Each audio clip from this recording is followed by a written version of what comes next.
the next item on the agenda is CEM and CRE assessments.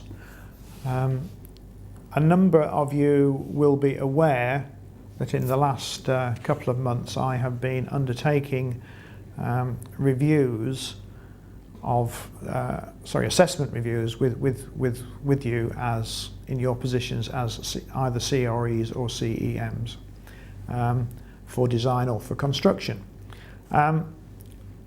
The background to that is that when I was acting as CEM on a number of projects, I felt it was necessary to have an assessment system in place so that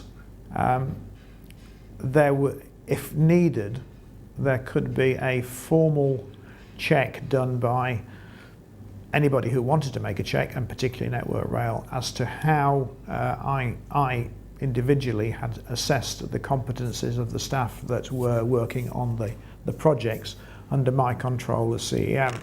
So that's the background to what we have got in Spencer's. That was formalised in 2010 by the first recording of that, and I followed that up in 3 years later in 2013 with a separate set of assessment reviews which were a little bit more comprehensive and were then put on the Spencer training records for individuals. As far as I can work out, there is no requirement for an annual review, so we've called these things periodic assessments. Indeed, when you look at the Network Rail competency standards, they are suggesting that these reviews should be no later than 3 years apart. So, having gone from 2010 to 2013, we are in compliance with their requirements. However, we have now conducted further ones in 2014, which are a year later.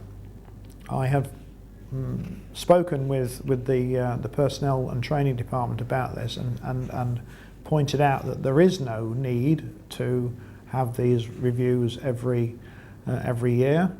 That is purely their choice, and at the moment I am quite happy to undertake those reviews. To formalise it, I have produced some standard questions so that there is a bit of structure to it, and those are used through the one-to-ones interviews that I've been having with people. And as you will be aware, the recording of the interview is done by me, and one copy goes to the individual and one copy goes on the training record. What I would say is that on a project-specific basis, the CEM should be undertaking these competency assessment reviews himself. He should be recording them. If the CEM wants to use the Spencer system as a support, that's absolutely fine. But please, CEMs, do remember, on a project-specific basis, you should be sitting down at the beginning of the project with the people that are put forward to you as prospective CRE candidates, both for design and for construction, to make sure that you are happy that they have got the necessary experience and the skills that particular project commission requires. If they haven't, and it is possible that they haven't, then their nomination should be supported by some form of mentoring plan.